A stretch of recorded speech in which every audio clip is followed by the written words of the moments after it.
Good morning, everybody. Good morning. It's JPR, and welcome back to my series of reviews on every main series Pokemon generation, with the focus of today's review being on Generation 3, which encompasses Pokemon Ruby, Sapphire, Emerald, Firered, and Leafgreen. This is the first time that we've had remakes thrown into the mix, so let's not waste any time and jump into this.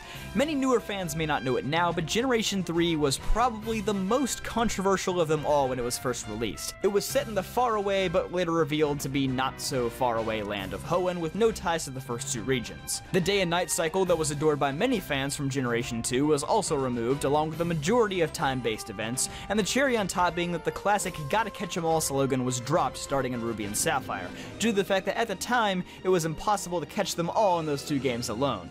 Due to compatibility issues between the Game Boy Color and Game Boy Advance, it was the first generation where you were unable to transfer your previous Pokemon forward.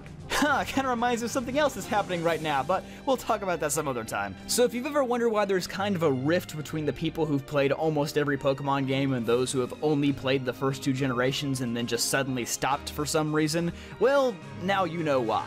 A lot of the classic fans were pretty upset about these downgrades. Moving past some of these early complaints though, eventually Game Freak and the Pokemon Company found some pretty creative solutions to the gotta catch 'em all problem. Firered and Leafgreen wasn't just made to cash in on Gen 1 nostalgia. A major reason why it was made was to address the missing Gen 1 and Gen 2 Pokemon in the Hoenn region. Also, I know I said I wouldn't be including spin-off games in these reviews, but I feel like Pokemon Coliseum and XD Gale of Darkness for the Nintendo GameCube deserve a shout-out. Like Firered and Leafgreen, one of the significant purposes of these two spin-off games was to allow you to transfer the Kanto and Johto Pokemon that you snagged in the Ore region to your Ruby, Sapphire, or Emerald cartridges. Sure, these Pokemon may not be the same ones that you had a sentimental connection with from Generations 1 and 2, but they patched up the problem the best way they knew how at the time. Basically, if you had all the resources available, you could still find a way to complete your National Pokédex in Generation 3, so I don't think it's a huge bummer.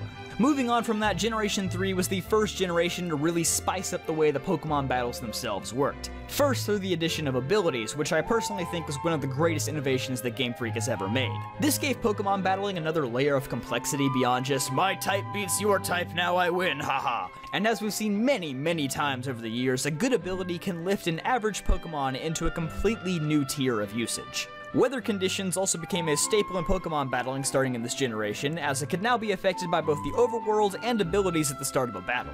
Gen 3 also introduced double battles, another one of my personal favorite battle styles. This forced players to make more strategic decisions with 4 Pokemon on the field at the same time, and it shows as double battles are still used as the format for the Pokemon World Championships to this day. They sadly aren't very common in Ruby and Sapphire, but Emerald certainly gives you your fair share of them. They even show up a handful of times in Firered and Leafgreen, showing that even the Kanto region isn't exempt from new innovations. Beyond just Pokemon battling, Generation 3 was the first to give us a fun side competition in the form of Pokemon contests, 7 new kinds of Pokeballs that are still useful even now, well, most of them. And last but certainly not least, it completely overhauled the way that Pokemon storage boxes work, giving you a full user interface to work with rather than just a text-based program. Seriously, this change is criminally overlooked by most reviewers, and it's one of the best things this entire generation did. And it's made even better by the fact that every Pokemon now has their own individual menu sprites in both the PC and battles, making it much easier to find the Pokemon you're looking for at a glance. I know most of y'all take this stuff for granted now, but trust me, this was a pretty big step forward. Speaking of battles, Generation 3 had one of the quickest and snappiest battle systems out there, which is incredibly important for a game that presents you with hundreds of them. And oh yeah, the Battle Frontier also exists, a place where you have to complete a minimum of 240 battles to obtain all the Gold Frontier symbols. And that's without losing even once. And trust me, you're gonna lose. A lot. So yeah, thank you Generation 3 for shaving a few hours off of that with a speedy battle system. But anyway, that's enough of that nerd stuff. Now let's get to what everyone wants to talk about, the main story. It's okay. Certainly still improving from Generations 1 and 2, I'll give it that. Team Magma and Team Aqua's goals still seem as stupid and incomprehensible as they were 16 years ago, but again, this was at a time when Pokemon wasn't as revered for its storytelling, and it's still really not. I've said it before, I'll say it again, I think the characters of Hoenn are what really brings the story down. May/Brendan is our first friendly rival, and god, they are just horribly boring for the most part. Maxie and Archie are basically just echo fighters of each other, getting almost the exact same dialogue in Ruby and Sapphire. Even in Emerald, they're still basically the same character. Wally is kinda neat, but he just disappears for 90% of the main story and isn't really heard from again until you reach Victory Road. Wallace was just this gym leader who became a champion, and that's it. And then there's Steven. Steven's cool. This is another area of Gen 3 where I feel like Firered and Leafgreen were a saving grace, because at least we got to re-experience some of the cooler characters like Blue and Giovanni. They don't really change at all from Gen 1, they just happen to be miles more interesting than the Hoenn characters.